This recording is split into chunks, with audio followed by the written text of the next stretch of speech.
Hello friends, आपका बहुत बहुत स्वागत है हमारे यूट्यूब चैनल सनशाइन फार्मा में। फ्रेंड, आज जो हम स्टार्ट कर रहे हैं वो है B pharmacy third semester. Friend, इसका हमने टॉपिक लिया है मोस्ट इंपॉर्टेंट क्वेश्चन की हमारी सीरीज़ चल रही थी, तो हमने लिया है आज फार्मास्यूटिकल ऑर्गेनिक केमिस्ट्री। तो फ्रेंड, इसका कोड है फ्रेंड BP 301T। फ्रेंड, ये क्वेश्चन लिए हमने प्रीवियस ईयर के क्वेश्चन पेपर के बेस पर, जो फ्रेंड काफ़ी टाइम से जो है एग्ज़ाम में पूछे जा रहे हैं और रेगुलर आ ही रहे हैं मतलब। ठीक है, तो चलिए आज हम देख लेते हैं इसके क्वेश्चन जो है फ्रेंड बहुत ज़्यादा मोस्ट इंपॉर्टेंट होने वाले हैं, तो प्लीज़ जो है वीडियो को मिस ना करें, कंप्लीट ही वीडियो को देखना है। तो चलिए फ्रेंड, फर्स्ट क्वेश्चन है हमारा, give the structure and uses of DDT। Friend, ये क्या पूछ रहा है? स्ट्रक्चर पूछ रहा है किसका, एंड यूजेज पूछ रहा है DDT के स्ट्रक्चर और जो है यूजेज बताने हैं। तो फ्रेंड, DDT क्या है? Basically dichloro diphenyl trichloro ethane जो है इसका पूरा जो है नाम है। ठीक है फ्रेंड, ठीक है, यहाँ से समझो डाइक्लोरो है यानी कि डाइक्लोरो डाइफिनाइल यानी कि डाइक्लोरो यानी कि 2 क्लोरो है फ्रेंड, और डाई फिनाइल है, एक यहाँ पर राइट लेफ्ट में। फिर क्या है फ्रेंड? ट्राइक्लोरो फ्रेंड किस पर? इथीन पर ट्राइक्लोरो। ठीक है, इस तरीके से इसका स्ट्रक्चर है फ्रेंड।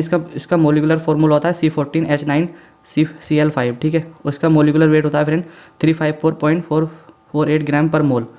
तो चलिए अब देख लेते हैं इसके यूजेस क्या है फ्रेंड। बेसिकली इसको हम यूज़ करते हैं क्या? Anti insecticides. ठीक है, इंसेक्ट्स को किल करने के लिए। और फ्रेंड जो है मॉस्किटो जो होते हैं उनकी जो है स्प्रीड, जो मलेरिया को फैलाते हैं, उनकी ग्रोथ को जो है कंट्रोल करना होता है। ठीक है, आपने देखा भी होगा जहाँ पे बहुत गंदगी वाली जगह होती है तो वहाँ पे इसका पाउडर भी जो है डाला जाता है DDT का। तो चलिए अब देख लेते हैं हमारा question number 2। Friend, question number 2 क्या है? Give the structure and uses of saccharin. Friend, saccharin का स्ट्रक्चर और उसके यूजेस हमसे जो है पूछ रहा है। तो बेसिकली स्ट्रक्चर क्या है? एक बेंजीन रिंग होती है फ्रेंड, यहाँ पे कीटो ग्रुप है, यहाँ पे अमाइड है, और यहाँ पे सल्फर ग्रुप। इस तरह से इसका कंपोज होता है। ठीक है, इजी है, याद हो जाएगा आपको भी। फ्रेंड, इसका मोलिकुलर फार्मूला होता है C7H5NO3S। ठीक है, इस तरह से इसका फार्मूला होता है। मोलिकुलर वेट होता है फ्रेंड 183.18 ग्राम पर मोल। तो चलिए अब इसके यूज देख लेते हैं। यूजेस क्या है फ्रेंड? ये क्या है? Artificial sweetening agent. ठीक है फ्रेंड, क्या है? आर्टिफिशियल स्वीटनिंग एजेंट है फ्रेंड। ये इट इज़ हैज़ 0 कैलोरी। इसकी क्या है? 0 कैलोरीज होती है, कोई भी कैलोरी वैल्यू उसकी नहीं होती है। ठीक है, जैसे हमारी शुगर होती है उसमें क्या है? ग्लूकोज कैलोरी वैल्यू होती है उसकी। हमारी बॉडी में जाएगा तो ग्लूकोज लेवल जो है बढ़ा देता है वो शुगर जो है, बट ये जो है इसकी कैलोरी वैल्यू 0 होती है, कोई भी कैलोरी वैल्यू नहीं होती है। इसका फ्रेंड यूज़ कहाँ पर होता है? जैसे फ्रूट जूस हो गया, कैंडीज़ हो गए, या फिर जैम जेलीज आती हैं उसमें जो है यूज़ होता है। और फार्मास्यूटिकल इंडस्ट्री में भी बहुत ज़्यादा इसका यूज़ होता है। आपने देखा होगा शुगर फ्री की वो टैबलेट्स वगैरह आती हैं, वो जो है बेसिकली सैक्रीन ही होता है उसमें जो है। ठीक है, चलिए अब देख लेते हैं अपना नेक्स्ट क्वेश्चन फ्रेंड क्या है। फ्रेंड, नेक्स्ट क्वेश्चन हमारा डिफाइन एरोमेटिसिटी को डिफाइन करना है, और उसका 4 एरोमेटिक स्ट्रक्चर को बताना है कि 4 एरोमेटिक स्ट्रक्चर क्या है। तो बेसिकली कोई भी फ्रेंड एरोमेटिक वर्ड आया कहाँ से? एरोमेटिक वर्ड आया है एरोमा से। एरोमा का मतलब होता है फ्रेंड प्लेजेंट स्मेल। फ्रेंड मतलब अच्छी स्मेल जो है, गुड स्मेल जिसको बोलते हैं, उसमें बेसिकली इसको मतलब होता है। ठीक है, एरोमा का।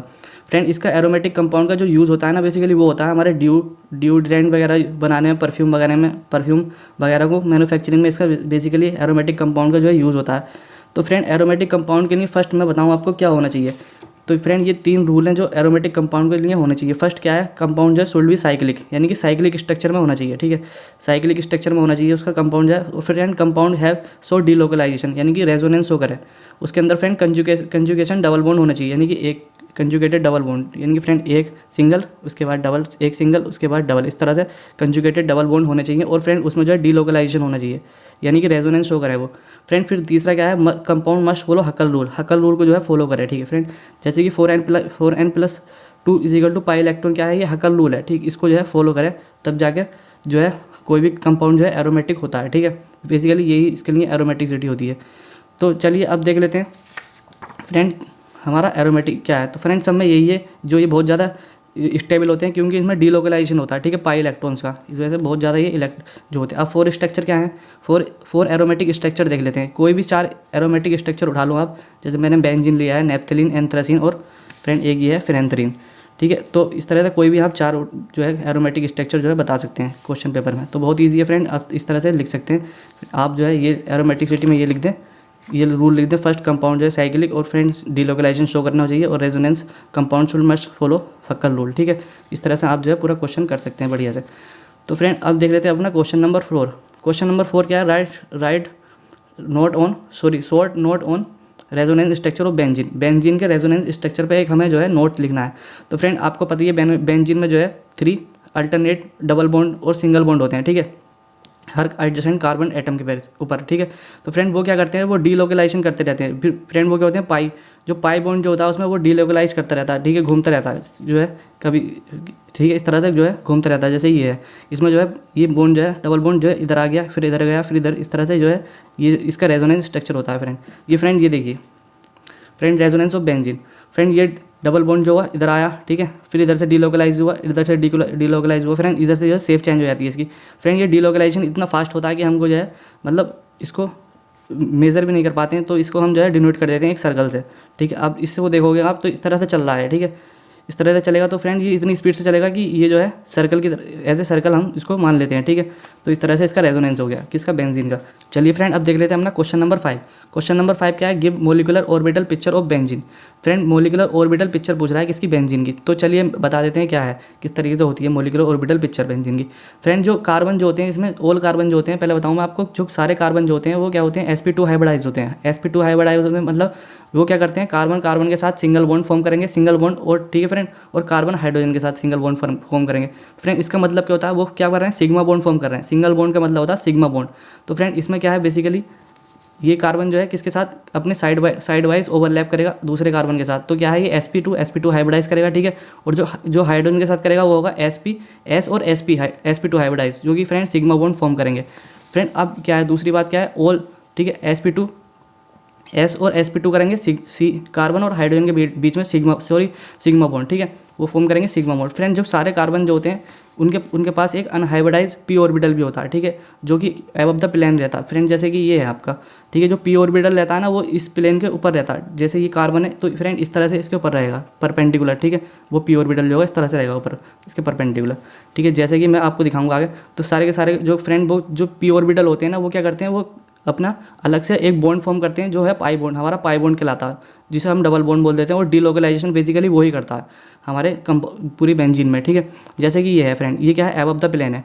फ्रेंड ये सब सारे 6 के 6 कार्बन का जो है p ऑर्बिटल है, ठीक है, जो कि अनहाइब्रिडाइज है, 1 2 3 4 5 6। फ्रेंड ये क्या करेगा, ये जो है अपने साइड वाइज जो p ऑर्बिटल है उसके साथ जो है ओवरलैप करेगा, ठीक है, इस तरह से इसके साथ ओवरलैप करी इसने, फिर इसके साथ करेगा, फिर इस तरह से, ठीक है। तो ये इस तरह से जो है स्ट्रक्चर फॉर्म कर लेगा। फिर मैं दिखाता हूँ आपको एक उस तरीके से। तो फ्रेंड ये इस तरीके से, ठीक है, ये फॉर्म करेगा।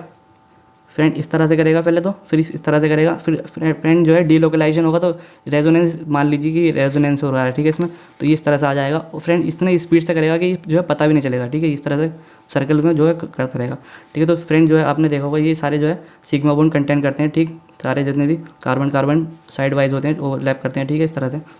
फ्रेंड ये जो है sp2 हाइब्रिडाइज है, और एक अनहाइब्रिडाइज ऑर्बिटल होता है जो p ऑर्बिटल है हमारा, ये वाला, ये ठीक है, जो कि एबव द प्लेन होता है, परपेंडिकुलर होता है प्लेन के।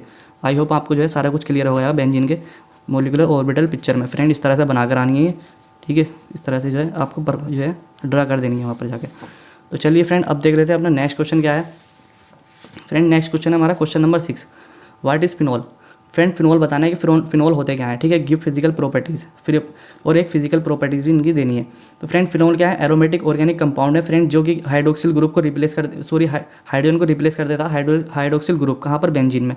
फ्रेंड यहाँ पर देखो बेंजीन है ये, ठीक है, इसमें जो है जो 6 हाइड्रोजन प्रेजेंट होते हैं, तो फ्रेंड एक हाइड्रोजन को जो है रिमूव कर देता है कौन, हाइड्रोक्सिल ग्रुप। फिर फ्रेंड जो है जो OH ग्रुप है खुद आकर जो है लग जाता है बेंजीन में, तो यह फिनॉल फॉर्म कर लेता है, इसको बोलते हैं फिनॉल। तो फ्रेंड फिजिकल प्रॉपर्टी देख लेते हैं। तो फ्रेंड जो है लिक्विड में मिलता है और जो है हमें सॉलिड में भी मिल जाता है। तो फ्रेंड क्या है, कलरलेस लिक्विड और क्रिस्टलाइन सॉलिड होता है, more stable in water than alcohol. Friend more soluble होता है, सोल्यूबल ज़्यादा होता है किसमें, वाटर में, देन एल्कोहल से, ठीक है। हायर बॉइलिंग पॉइंट होता है देन अदर हाइड्रोकार्बन। जो फ्रेंड दूसरे हाइड्रोकार्बन होते हैं जैसे इथीन मीथेन होते हैं, ठीक है, उनसे जो है इसका बॉइलिंग पॉइंट जो है बहुत ज़्यादा हाई रहता है, क्योंकि इसमें फ्रेंड रेजोनेंस बहुत ज़्यादा होता है, ठीक है, रेजोनेंस बहुत ही ज़्यादा स्ट्रॉन्ग होता है इसमें फिनॉल में, ठीक है, इसलिए इसका जो बॉइलिंग पॉइंट भी जो है हाई रहता है, ठीक है। वाटर सोल्यूबल है, एल्कोहल सोल्यूबल नहीं है, जो सोल्यूबल तो है बट जो है मोर ज़्यादा वाटर में जो है ज़्यादा सोल्यूबल रहता है। फ्रेंड अब देख लेते हैं वाई फिनॉल, क्वेश्चन नंबर अपना 7, why phenol is acidic in nature. Friend phenol जो है एसिडिक क्यों है नेचर में, उसको हमें बताना है, ठीक है। तो फ्रेंड पहला क्या है, the acidity of phenol is due to their ability to loss hydrogen ion to form phenoxide ion. Friend क्या है बेसिकली, जो आपने देखा भी होगा जो हमारे अरेनियस थे उनका भी प्रिंसिपल था कि जो एच पॉजिटिव आयन दे देता वाटर में, वो क्या करता, वो जो होते हैं एसिड होते हैं हमारे, ठीक है। तो फ्रेंड क्या करता, फिनोल जो है एच पॉजिटिव आयन दे देता और फिनोक्साइड आयन फॉर्म कर लेता है, ठीक है। तो इसने जो है एच पॉजिटिव आयन दे दिया, तो ये जो है एसिडिक है, ठीक है। हमें यही बताना है, एसिडिक नेचर ही बताना है कि एसिडिक नेचर फिनोल का क्यों होता है। तो फ्रेंड दूसरा रीज़न क्या है, दूसरा रीज़न है उसका रेजोनेंस, उसके बहुत ज़्यादा स्ट्रॉन्ग रेजोनेंस है फ्रेंड फिनोल का, ठीक है। इस वजह से वो बहुत ज़्यादा स्टेबल है फ्रेंड। जो कंपाउंड जितना ज़्यादा स्टेबल होता है वो उतना ज़्यादा इलेक्ट्रोनिगेटिव होता है, ठीक है, इलेक्ट्रोनिगेटिव, और इतना ज़्यादा हमारा एसिडिक। तो चलिए मैं दिखाता हूँ आपको रेजोनेंस स्ट्रक्चर। फ्रेंड ये जो है फिनोल का बेसिकली रेजोनेंस स्ट्रक्चर है, ठीक है। इस तरह से जो लोन पेयर है ऑक्सीजन के, वो यहाँ पर बॉन्ड फॉर्म करते हैं, फ्रेंड जो ये डबल बॉन्ड है फिर ये साइड में जो है लोन पेयर आ जाता है, ठीक है। इस तरह से जो चलता रहता है ये फ्रेंड, बहुत ज़्यादा स्ट्रॉन्ग ये रेजोनेंस शो करता है फिनोल, ठीक है, आप देख लीजिए। तो चलिए फ्रेंड अब देख लेते हैं इस वजह से ये स्ट्रॉन्ग स्टेबल बहुत ज़्यादा होता है फ्रेंड, ड्यू टू रेजोनेंस की वजह से। तो due to this make phenol more acidic, और यही वजह उसको एसिडिक जो है ज़्यादा एसिडिक बनाती है फिनोल को, ठीक है फ्रेंड। अब बात आती है phenol is sp2 hybridize. Friend phenol जो है sp2 हाइब्रिडाइज है क्योंकि वो डबल बॉन्ड कंटेन करता है, ठीक है, डबल बॉन्ड कंटेन कर sp2 हाइब्रिडाइज है। तो फ्रेंड sp2 हाइब्रिडाइज जो होता है, तो फ्रेंड उसका करेक्टर होता है एस करेक्टर उसमें होता है 33.33, ठीक है, %। मतलब उसमें जो है एस करेक्टर जो है, जितना ज़्यादा एस करेक्टर होता है फ्रेंड वो ज़्यादा कंपाउंड इतना ज़्यादा जो है स्टेबल होता है और इतना ज़्यादा एसिडिक होता है, ठीक है। तो इसका जो है एल्कोहल से जो है ज़्यादा होता है इसका एस करेक्टर। तो फ्रेंड जो ये जो है एल्कोहल से भी ज़्यादा एसिडिक होता है नेचर में, ठीक है। तो ये इसका बेसिकली नेचर था फिनोल का कि एसिडिक क्यों होता है नेचर, ठीक है। तो फ्रेंड ये 3 रीज़न थे हमारे। पहला जो है एच पॉजिटिव आयन देता है वाटर में डिसोसिएट होने पर, दूसरा क्या है रेजोनेंस है, रेजोनेंस की वजह से बहुत ज़्यादा स्टेबल होता है, और फ्रेंड यही कारण जो है ये जो है मोर जो है एसिडिक होता है फ्रेंड। तीसरा क्या है, ये sp2 हाइब्रिडाइज होता है। sp2 हाइब्रिडाइज होने का मतलब क्या है, जो एस करेक्टर इसका 33.33 होता है, ठीक है। तो इस वजह से बहुत ज़्यादा ये ज़्यादा क्या एसिडिक होता है, ठीक है, इन नेचर में एल्कोहल से भी ज़्यादा। तो चलिए अब बात आ रही है फ्रेंड क्वेश्चन नंबर 8 की। क्वेश्चन नंबर 8 क्या है, structure and uses of resorcinol. Friend structure और यूजेज बताने हमें रिसोर्सिनोल के। तो फ्रेंड रिसोर्सिनोल बेसिकली जो है कि वो इसमें जो है बेंजीन के ऊपर 2 OH ग्रुप लगते हैं, ठीक है। जो हमारा फिनोल था उसमें जो था 1 OH था, इसमें जो है 2 OH होते हैं, ठीक है, जैसे कि ये अल्टरनेट होते हैं, 1 OH यहाँ पर 1 OH यहाँ पर। तो ईजी है फ्रेंड, बना लोगे आप, ठीक है। एम मोलिकुलर फॉर्मूला होता है इसका C6H4OH का होल ट्वाइस, क्योंकि फ्रेंड 2 जो है OH ग्रुप इस पर लगे होते हैं। तो बेसिकली ये रिसोर्सिनोल का जो है स्ट्रक्चर था। अब यूजेस देख लेते हैं फ्रेंड, क्या यूजेस हैं इसके। तो फ्रेंड ये क्या है, इस एक्ने जो हो जाते हैं ना फेस वगैरह पर, उसको ट्रीट करने के लिए जो है यूज़ होता है। और स्किन डिसऑर्डर, जो हमारी स्किन पर रसेज वगैरह हो जाते हैं उसको ट्रीट करने के लिए जो है यूज़ होता है। बेसिकली स्किन डिसऑर्डर में काम आता है। तो आप लिख सकते हैं कि ये जो है एक्ने वगैरह को ट्रीट करने के लिए, और जो है स्किन डिसऑर्डर हो जाते हैं ना उसको ट्रीट करने के लिए जो हमारा रिसोर्सिनोल जो है यूज़ होता है, ठीक है फ्रेंड। दूसरा यूज़ क्या है इसका, डिसइंफेक्टेंट और antiseptic in pharmaceutical product. Friend क्या है, डिसइंफेक्टेंट और एंटीसेप्टिक भी यूज़ होता है as a in pharmaceutical product में फ्रेंड। और तीसरा यूज है फ्रेंड इसका, also use in the manufacturing of resins. Friend resins का मैन्युफैक्चर में भी इसका जो है यूज़ होता है।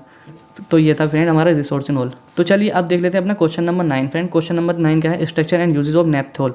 फ्रेंड स्ट्रक्चर पूछ रहा है और यूजेस पूछ रहा है किसके, नेप्थोल के, ठीक है। तो फ्रेंड नेप्थोल क्या है बेसिकली, नेप्थोल फ्रेंड जो बेंजीन रिंग आपस में फ्यूज्ड होती हैं और उनके ऊपर एक OH जो है ग्रुप जो है लगा होता है, हाइड्रोक्साइल ग्रुप लगा होता है। तो आप जो है फ्रेंड बेसिकली नेप्थलीन बना दो, नेप्थलीन के ऊपर जो है OH ग्रुप लगा दो, तो हमारा नेप्थोल जो है फॉर्म हो जाएगा। तो ईजी है फ्रेंड, ये भी बना लोगे आप ईजी। फ्रेंड इसका यूजेज क्या है, use in the manufacturing of dyes वगैरह, जो डाइज होती हैं, ठीक है, और इंसेक्टिसाइड में यूज़ होता है, ठीक है इसका। जैसे फर्टिलाइजर वगैरह में भी बहुत ज़्यादा यूज़ होता है इसका नेप्थोल का। Friend use in the antiseptic भी यूज़ होता है इसका, और also use in the perfume and deodorant. Friend aromatic है, इस वजह से जो है ये परफ्यूम और डिओड्रेंट में भी बहुत ज़्यादा यूज़ होता है इसका, ठीक है। तो चलिए ये था हमारा नेप्थोल। अब देख लेते हैं friend question number 10। Question number 10 क्या है friend, difference between fats and oil. Fats and oil में जो डिफरेंस बताना कि क्या किस वजह से ये जो है अलग अलग होते हैं। तो फ्रेंड चलिए अब बताते हैं। तो फैट्स जो है फ्रेंड सैचुरेटेड होते हैं, फैट जो है सैचुरेटेड होते हैं, मतलब इनमें डबल बॉन्ड ट्रिपल बॉन्ड नहीं होता, सिंगल बॉन्डेड होते हैं, ये सैचुरेटेड होते हैं। फ्रेंड इसी ऑयल जो है, ऑयल क्या है अनसैचुरेटेड होते हैं। अनसैचुरेटेड मतलब डबल बॉन्ड और ट्रिपल बॉन्ड कंटेन करते हैं ये, ठीक है। फैट्स हमें जो है सॉलिड होते हैं रूम टेम्परेचर पर। आपने देखा होगा फैट वगैरह जो होते हैं, जो वेजिटेबल फैट्स वगैरह, वो क्या है सॉलिड होते हैं, ठीक है, रूम टेम्परेचर पर जो है सॉलिड होते हैं। और फ्रेंड जो ऑयल्स होते हैं वो लिक्विड होते हैं एट रूम टेम्परेचर, ठीक है। तो चलिए इस तरह से फैट जो है मोस्टली ऑब्टेन फ्रॉम एनिमल से, ज़्यादातर जो है एनिमल से ही मिलते हैं। बट जो ऑयल्स जो है ऑब्टेन होते हैं हमें बहुत एनिमल एंड प्लांट, एनिमल से ही मिल जाते हैं और प्लांट से ही मिल जाते हैं फ्रेंड इनका जो है हाई मेल्टिंग पॉइंट रहता है एंड बॉइलिंग पॉइंट बहुत ज़्यादा रहता है फैट्स का। बट जो ऑयल्स वगैरह उनका जो है low boiling point boiling point जो है लो रहता है, ठीक है, एज़ कम्पेयर टू फैट्स। तो अब फ्रेंड अब देख लेते हैं अपना नेक्स्ट क्वेश्चन। नेक्स्ट क्वेश्चन क्या है हमारा फ्रेंड? हमारा नेक्स्ट क्वेश्चन है difference between drawing oil and non drawing oil. Drawing oil और नॉन ड्राइंग ऑयल में हमें जो है डिफरेंस बताना कि क्यों वो अलग अलग हैं। तो फ्रेंड आप ड्राइंग ऑयल जो बेसिकली क्या है, एयर की कॉन्टैक्ट में आके क्या करते हैं, ऑक्सीडाइज हो जाते हैं। ऑक्सीडाइज हो जाने की वजह से क्या है, एक हार्ड फिल्म जो है फॉर्म कर लेते हैं, ठीक है, हार्ड फिल्म फॉर्म कर लेते हैं। तो फ्रेंड इनका जो बेसिकली यूज़ होता है पेंट्स वगैरह में यूज़ होता है। पेंट्स देखा होगा आपने, पेंट जो बेसिकली क्या है, आपने देखा प्लास्टिक पेंट वगैरह जो होते हैं घरों पे वो वाटर रेजिस्टेंट होते हैं। तो फ्रेंड उनमें जो है बेसिकली जो वो होता है ना, वो यही होता है, ड्राइंग ऑयल जो है उसमें यूज़ होता है पेंट्स वगैरह बनाने में। फ्रेंड जो क्या करते हैं वो बेसिकली एक हार्ड फिल्म फॉर्म कर लेते हैं और जो है कवरिंग प्रोवाइड करते हैं हमारे वॉल्स वगैरह पे, दीवारों वारों पे, तो उस पर जो है वाटर का कोई भी असर नहीं होता, ठीक है, एक हार्ड फिल्म फॉर्म कर लेते हैं। फ्रेंड क्या है, बेसिकली ऑक्सीडाइज हो जाते हैं एयर की प्रेजेंट में, हवा की प्रेजेंट में जो है ऑक्सीडाइज हो जाते हैं। जैसे कि इसका एग्जाम्पल है linseed oil. Linseed oil basically इसका एग्जाम्पल है। फ्रेंड अब आता है नॉन ड्राइंग ऑयल। फ्रेंड ये क्या है, ये ड्राइंग नहीं होते, ये ऑक्सीडाइज नहीं होते, हवा की एयर की कॉन्टैक्ट में आके जो है ये ऑक्सीडाइज नहीं होते हमारे, और ना ही टफ बनते हैं, ठीक है, हार्ड फिल्म फॉर्म भी नहीं करते हैं, ठीक है। आपने देखा होगा बेसिकली जो यूज़ होते हैं हमारे मस्टर्ड ऑयल वगैरह हो गए, या फिर आलमंड ऑयल हो गया, ऑलिव ऑयल हो गया, बेबी, ठीक है, इन बेबी ऑयल्स वगैरह में तो क्या करते हैं, ये जो है एयर के कॉन्टैक्ट में आके कहीं वो ऑक्सीडाइज नहीं होते ना, तो बेसिकली ये होते हैं हमारे नॉन ड्राइंग ऑयल, ठीक है। अब आती है फ्रेंड क्वेश्चन नंबर 12 की। क्वेश्चन नंबर 12 की बात आती है explain saponification value. Saponification value हमें जो है बतानी है कि होती क्या है। तो फ्रेंड सैपोनिफिकेशन वैल्यू क्या है? Friend the saponification value is the number of KOH required to saponify 1 gram sample of fats and oil. Friend क्या है बेसिकली, मतलब नंबर ऑफ KOH, कितने नंबर ऑफ KOH जो है यूज़ हो रहे हैं 1 ग्राम फैट को सैपोनिफाई करने के लिए, ठीक है। तो मैं बताऊँ इस तरह से आपको, एक लेते हैं हम ब्यूरेट में ले लेते हैं फ्रेंड 0.1 नॉर्मल का KOH सॉल्यूशन, ठीक है। अब इसमें देखते हैं हम फ्रेंड हम ले लेते हैं कोनिकल फ्लास्क में अपना फैट एंड ऑयल का सैंपल, और फिनोप्थलीन इंडिकेटर हम इसमें जो है डाल देते हैं। तो फ्रेंड हम क्या करते हैं, हम टाइट्रेट कराते हैं। तो हम देखते हैं कि कितना KOH हमारा यूज़ हो गया, इस 1 ग्राम फैट को न्यूट्रलाइज़ कराने में, ठीक है, KOH जो है, ठीक है। फ्रेंड ये जो है KOH जो हमारा क्या है स्टैंडर्ड सॉल्यूशन है, और ये हमारा सैंपल सॉल्यूशन है। तो फ्रेंड ये हम ड्रॉप बाय ड्रॉप जो है इसमें डालते हैं, हमने टाइट्रेशन किया होगा। तो फ्रेंड क्या करता है, ये बेसिकली जो फैट को जो है न्यूट्रलाइज़ कर देता है। तो कितना KOH जो है यूज़ हुआ इसको न्यूट्रलाइज़ करने में, तो बेसिकली वही हमारे सैपोनिफिकेशन वैल्यू होती है। आई होप आपको जो है क्लियर हो गया होगा। तो फ्रेंड बेसिकली इसको सैपोनिफिकेशन वैल्यू को हम निकालते क्यों है, हम ज़रूरत क्यों पड़ती है, तो हमें फ्रेंड इसका जो है मोलिकुलर वेट निकालना होता है किसी का फैट वगैरह का। हमें ऐसा तो पता नहीं होता कि इसका कितना मोलिकुलर वेट होगा फैट एंड ऑयल का। तो हम फ्रेंड क्या करते हैं, सैपोनिफिकेशन वैल्यू निकाल लेते हैं, उसके अकॉर्डिंग हम पता कर लेते हैं कितना मोलिकुलर वेट है। फ्रेंड अगर सैपोनिफिकेशन वैल्यू कम आती है तो वो जो है वही फैट एंड ऑयल जो है उतना ही ज़्यादा मोलिकुलर वेट होता है उसका, लॉन्ग चेन से जो है friend, long chain of fatty acid present in fat and oil. इसका मतलब होता है कि उसमें जो है बड़ी बड़ी चेन्स जो है प्रेजेंट है फैटी एसिड की। फ्रेंड इसका अगर सैपोनिफिकेशन वैल्यू कम आती है, और फ्रेंड अगर सैपोनिफिकेशन वैल्यू ज़्यादा आती है तो मोलिकुलर वेट जो होता है फैट एंड ऑयल का वो कम होता है, ठीक है। इसका मतलब है शॉर्ट चेन प्रेजेंट होती है उसमें, ठीक है। तो इस तरह से इसका ये फॉर्मूला होता है सैपोनिफिकेशन वैल्यू का। आप यहाँ पर रख के इसको जो है फाइंड आउट भी कर सकते हैं, ठीक है। ये नॉर्मेलिटी हो गई स्टैंडर्ड की, ठीक है। सॉल्यूशन एस के हो गया वॉल्यूम ऑफ स्टैंडर्ड KOH जो हम ब्यूरेट में यूज़ कर रहे हैं उसका। फ्रेंड पहले ब्लैंक टाइट्रेशन फॉर्म करते हैं, ठीक है। तो बी ये हो गया KOH जो ब्लैंक टाइट्रेशन में यूज़ हुआ उसका वैल्यू। फ्रेंड वेट किसका, जो हमारा फैट्स एंड ऑयल का हमने जो सैंपल लिया उसका कितना वेट है। तो फ्रेंड ये था बेसिकली सैपोनिफिकेशन वैल्यू। इसको क्यों यूज़ करते थे, इसको यूज़ करते थे हम मोलिकुलर वेट जो है फाइंड आउट करने के लिए किसी भी फैट्स एंड ऑयल का। तो आई होप आपको जो है सारा कुछ क्लियर हो गया होगा।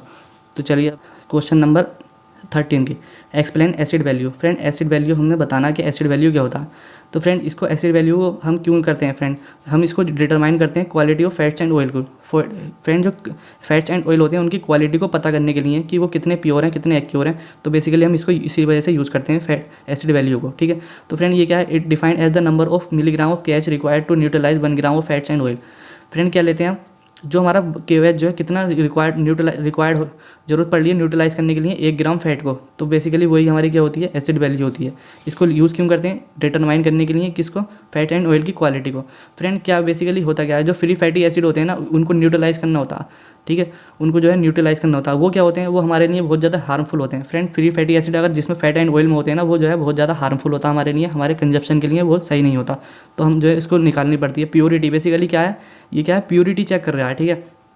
क्वालिटी मतलब प्योरिटी, फैट एंड ऑयल की हमें कितना प्योर है, ठीक है, वो चेक करना होता है हमें। अगर जितना ज़्यादा हमारे फ्री फैटी एसिड होंगे तो उतना ज़्यादा वो अनप्योर होगा, ठीक है, अनसेफ होगा हमारे लिए, हार्मफुल हो जाएगा, ठीक है। और फ्रेंड जितनी ज़्यादा एसिड वैल्यू कम होगी, ठीक है, वो उतना ज़्यादा हमारे लिए सेफ होगा, ठीक है। तो बेसिकली इसका क्या था, use to determine free fatty acid को पता करने के लिए हम करते हैं, ठीक है। Free fatty acid give adverse effect जो है हमें ADR जो है शो करते हैं। तो मैं इस तरीके से दिखाता हूँ आपको कैसे करते हैं, ठीक है फ्रेंड। ये लिया हमने ब्यूरेट में लिया हमने स्टैंडर्ड KOH, ठीक है, फ्यू ड्रॉप ऑफ फिनोप्थिलीन डाल दिया और फैट एंड ऑयल का सैंपल डाल दिया। फ्रेंड जो हमारे फ्री फैटी एसिड है वो जो है KOH उनको जो है न्यूट्रलाइज करेगा। तो जितना ज़्यादा KOH हमारा यूज़ होगा तो उतना ज़्यादा इसमें फ्री फैटी एसिड जो है प्रेजेंट है। तो इस तरह से हम जो है पता कर लेते हैं, ठीक है, अपनी एसिड वैल्यू। तो चलिए अब देखते हैं फ्रेंड अपना क्वेश्चन नंबर, ठीक है फ्रेंड। जैसे कि जितनी ज़्यादा फ्री मतलब एसिड वैल्यू होगी फ्रेंड, उतने ज़्यादा फ्री फैटी एसिड उसमें जो है प्रेजेंट होंगे।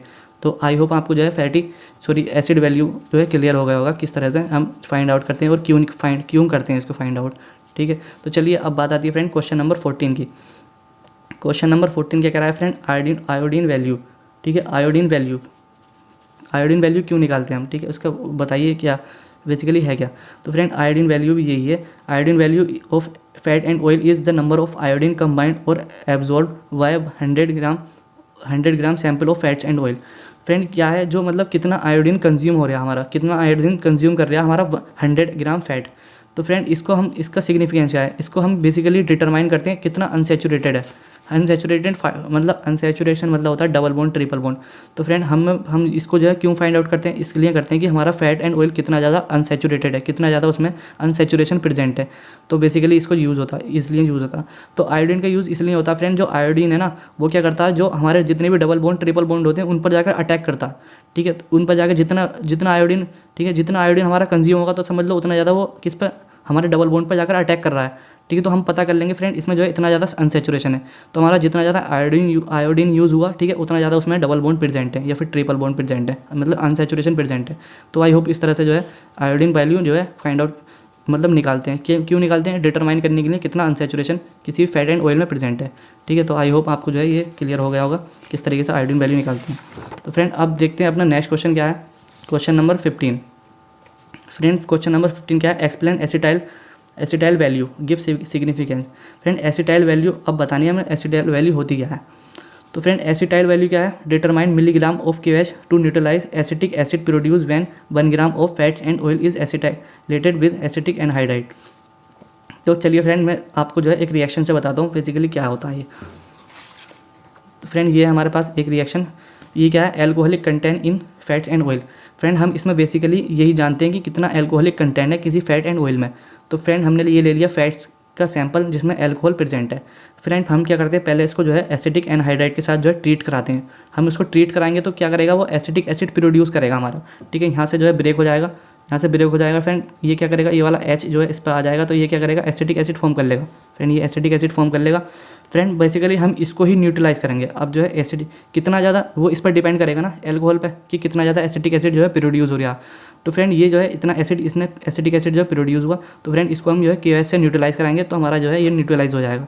तो फ्रेंड यही बेसिकली हम जो जानते हैं कि कितना KOH हमारा यूज़ हुआ एसिटिक एसिड को न्यूट्रलाइज करने के लिए। फ्रेंड जितना ज़्यादा KOH यूज़ होगा तो इसका मतलब है कि उतना ज़्यादा हमारा एल्कोहल प्रेजेंट है किसमें, फैट्स एंड ऑयल में, ठीक है। तो इस तरह से ये होता है फ्रेंड, इस तरह से इसको निकालते हैं। तो मैं इस तरह से आपको दिखाता हूँ, जो हमारा इस तरह से लेते हैं फ्रेंड, ये इस तरह से एसिटाइल वैल्यू निकालते हैं। हम ले लेते हैं KOH किस स्टैंडर्ड 0.1 नॉर्मल का, और जो एसिटिक एसिड प्रोड्यूस करा किसने, फैट ने या फिर हमारे ऑयल ने जो कितना एसिटिक एसिड हमारा प्रोड्यूस करा। तो फ्रेंड जितना एल्कोहल होगा उतना ही तो प्रोड्यूस करेगा ना वो, जितना ज़्यादा एल्कोहल हमारा एसिड फैट और या फिर ऑयल में प्रेजेंट होगा उतना ही ज़्यादा एसिटिक एसिड जो है प्रोड्यूस करेगा। तो फ्रेंड हमारा उतना ही ज़्यादा KOH जो यूज़ होगा उसको न्यूट्रलाइज करने में एसिटिक एसिड को, ठीक है। तो चलिए अब इसको मैं सिग्निफिकेंस बता देते हैं कि इसकी सिग्निफिकेंस क्या है बेसिकली। तो फ्रेंड क्या है, use to determine alcoholic content in fat and oil. हमारे फैट एंड ऑयल में कितना ज़्यादा एल्कोहल प्रेजेंट है बेसिकली, उसको इसी को जो है इसलिए जो हम यूज़ करते हैं, ठीक है। तो पहले क्या करते हैं, एसिटिक एनहाइड्राइड से उसको ट्रीट कराएंगे, फिर जो हमारा एसिटिक एसिड जो है वो प्रोड्यूस करेगा, फिर वो एसिटिक एसिड जो प्रोड्यूस करा उसने उसको हम न्यूट्रलाइज करेंगे। हमें न्यूट्रलाइज करके पता चल जाएगा कि कितना एसिटिक एसिड उसने प्रोड्यूस करा। तो फ्रेंड जितना ज़्यादा एल्कोहल होगा उतना ज़्यादा एसिटिक एसिड जो है प्रोड्यूस करेगा ना वो। तो उस तरह से हम जो है फाइंड आउट करते हैं ये।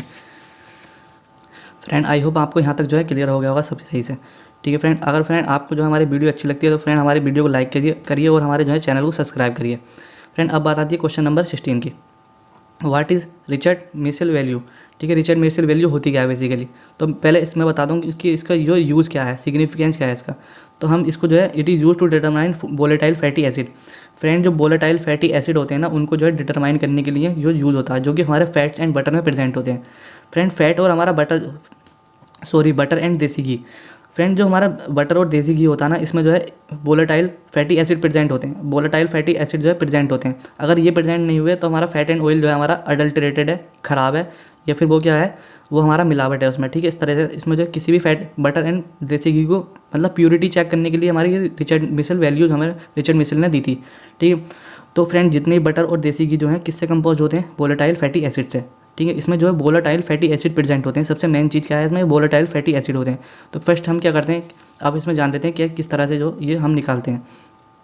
फ्रेंड ये जो है R M value is the number of milligram of 0.1 normal aqueous NaOH solution required to neutralize steam volatile water soluble fatty acid distil from 5 gram fat and oil. देसी घी मतलब या फिर बटर।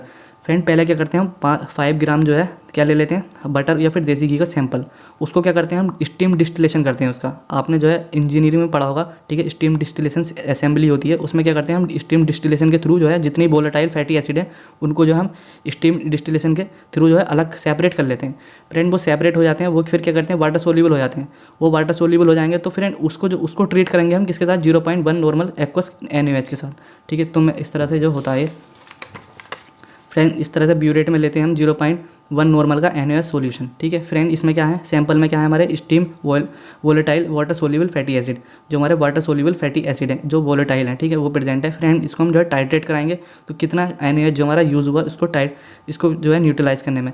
तो फ्रेंड जितनी ज़्यादा RM वैल्यू आती है ना, उतनी ज़्यादा जो है ये वोलेटाइल फैटी एसिड जो है प्रेजेंट होते हैं। जितने ज़्यादा वोलेटाइल फैटी एसिड प्रेजेंट होंगे फ्रेंड, उतनी अच्छी जो है क्वालिटी होगी उसकी। तो फ्रेंड अगर लो RM वैल्यू आती है तो मतलब लो क्वालिटी ऑफ बटर है, या फिर ये है अडल्ट्रेटेड है, वो मतलब स्पूरियस से ख़राब है। ठीक है, उसमें मिलावट की गई है। तो इस तरह से जो है हम चेक कर लेते हैं प्योरिटी ऑफ बटर को या फिर देसी घी को। ठीक है, तो आई होप आपको जो है क्लियर हो गया होगा यहाँ तक। तो चलिए अब देख लेते हैं फ्रेंड हमारा क्वेश्चन नंबर 17। क्वेश्चन नंबर 17 क्या पूछ रहा है friend, structure and medicinal uses of naphthalene. Friend naphthalene के स्ट्रक्चर पूछ रहा है और मेडिसिनल यूज़ पूछ रहा है। ठीक है, और फ्रेंड दूसरा क्या इसके इसी तरह से एक और भी पूछ सकता है अपना, physical and chemical property of naphthalene. Physical और केमिकल प्रॉपर्टी बताइए नेप्थलीन की।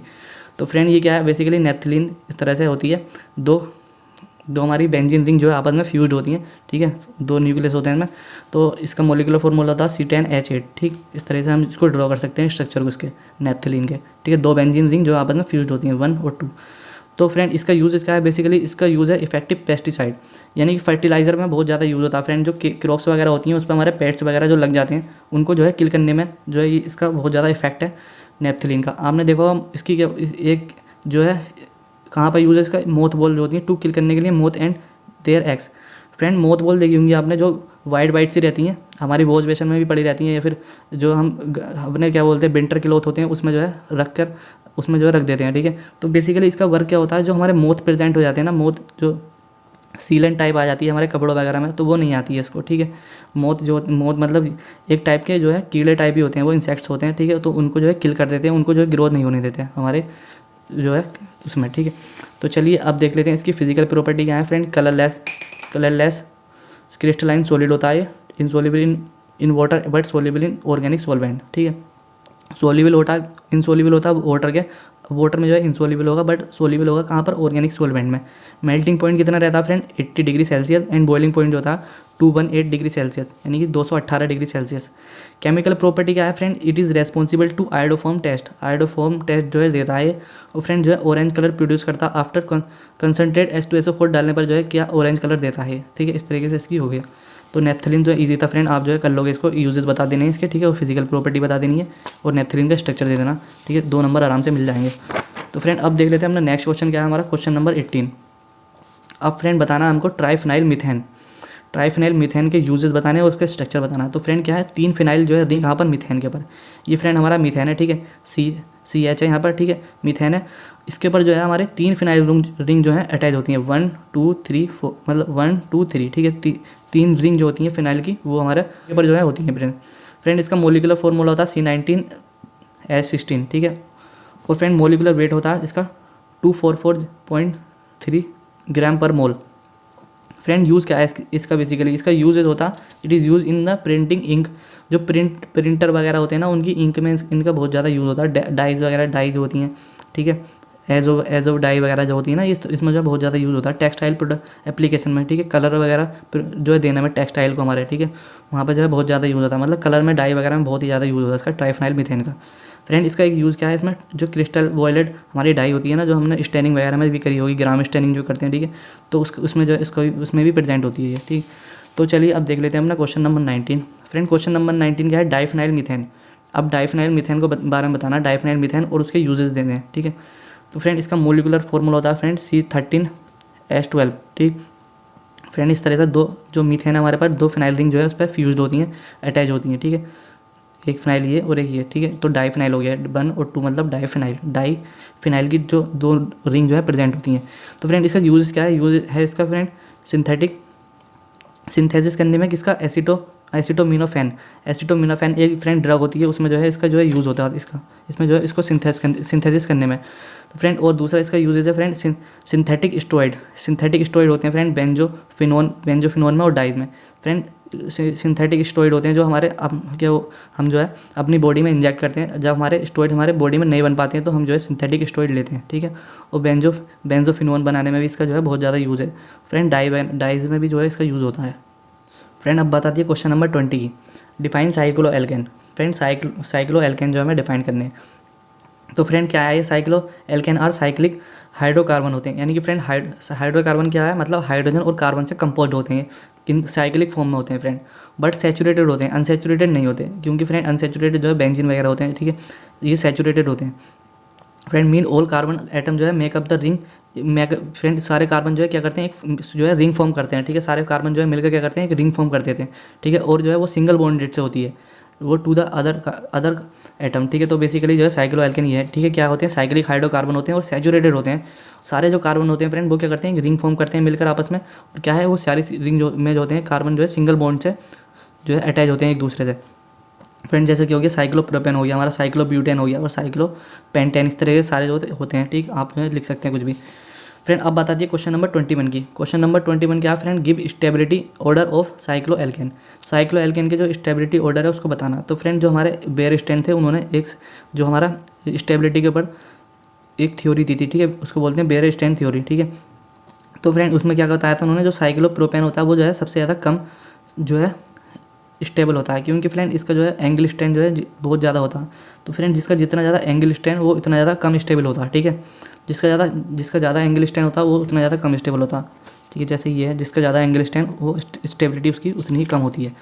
तो फ्रेंड फिर आता फिर साइक्लोब्यूटेन, उससे ज़्यादा स्टेबल क्या होता है, साइक्लोब्यूटेन होता है, उससे ज़्यादा साइक्लोहेक्सेन, फिर साइक्लोपेंटेन। फ्रेंड साइक्लोहेक्सेन जो है बहुत ज़्यादा स्टेबल होता है, बट जो है ये यहाँ पर जो है फेल हो गई थी, ये स्टोरी इसकी जो है थ्योरी जो है फेल हो गई थी। तो फ्रेंड आप तो बेसिकली ये याद रखो कि साइक्लोप्रोपेन हो गया, साइक्लोब्यूटेन, साइक्लोहेक्सेन और साइक्लोपेंटेन, ठीक है। तो फ्रेंड अब आता है क्वेश्चन नंबर 22 की। क्वेश्चन नंबर 22 क्या है, what is Friedel Crafts acylation. Friend Friedel Crafts acylation क्या है वो बतानी है, ठीक है। In this the aromatic ring it transfer into ketone. Friend इनमें जो है जो एरोमेटिक रिंग होती है ना हमारी, कोई भी, जैसे कि नेप्थिलीन हो गया हमारा, बेंजीन हो गया, फिनान्थ्रीन हो गया, एंथ्रासीन हो गया, वो क्या है, वो हमारी एरोमेटिक रिंग है। वो हमारी एरोमेटिक रिंग जो है ट्रांसफॉर्म हो जाती है किसमें, कीटोन में, ठीक है, जहाँ पे जो है कीटोन ओ ग्रुप आ जाता है वो हो जाता है कीटोन, ठीक है, उसमें कीटोन हो जाती है। जब क्या करते हैं हम इसको एसाइल क्लोराइड से ट्रीट कराते हैं, हम रिएक्ट कराते हैं, ठीक है, in the present of AlCl3। ये क्या है, लुइस कैटेलिस्ट बोलते हैं इसको, इसकी प्रेजेंट में। तो होता क्या बेसिकली, हमारी जो बेंजीन है वो क्या है, एसाइल बेंजीन बन जाती है। फ्रेंड जैसे कि ये है RC, जो है एसाइल ग्रुप से हमारा एसाइल क्लोराइड है ये, ठीक है, जहाँ पे कोई भी CH3 कुछ भी हो सकता है, ठीक है। तो यहाँ पे एसाइल ये एसाइल क्लोराइड हो गया। फ्रेंड AlCl3 की प्रेजेंट में हम ट्रीट कराएंगे बेंजीन के साथ, तो क्या बनाएगा हमारा ये एसाइल बेंजीन जो है फॉर्म कर लेगा, ठीक है। आई होप फ्रेंड आपको जो है सारा कुछ समझ आ गया होगा। बस ये 22 क्वेश्चन थे, इसमें से जो है आपको सारे करके जाने हैं, आपको जो है इसमें से 8 क्वेश्चन 8 to 9 क्वेश्चन जो है आपको मिल जाएंगे। अगर 10 भी मिल गए तो फ्रेंड आप बहुत ज़्यादा लकी हो। ठीक, तो चलिए फ्रेंड ऐसे ही मिलते हैं एक नई इंटरेस्टिंग वीडियो में। तब तक के लिए friend take care, bye bye.